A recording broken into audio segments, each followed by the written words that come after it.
I don't care if they come back or not. If they don't come back, I'm fine. Their military is gone.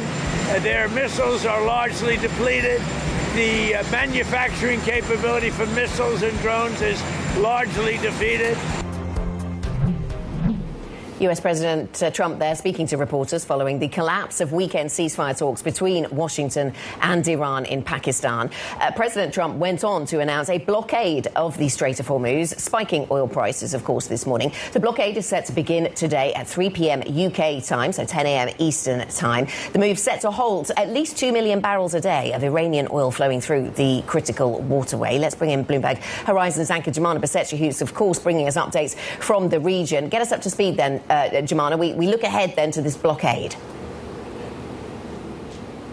Yeah, absolutely. And it's worth also just reminding everybody that there was no breakthrough with these negotiations over the course of the weekend. And there were a couple of sticking points that both sides referenced. One of them was to do with Iran's nuclear ambitions. And the second was to do with the Strait and the fate of the Strait, so to speak. And what became apparent throughout the course of Sunday is that the U.S. have decided to do something about it and to remove this main point of leverage that Iran have acquired throughout the course of the war, in the sense that they have effectively been controlling the ships that have been getting through the Straits, and the U.S. wants to change that. So as of 10 a.m. Eastern time today, that transpires to about 6 p.m. Dubai time this afternoon, that naval blockade will commence. Now, questions about how exactly it's going to be implemented, but what we do understand is the U.S. will be sending more warships, submarines, perhaps surveillance aircraft to monitor all of the vessels' movements throughout the course of the Straits.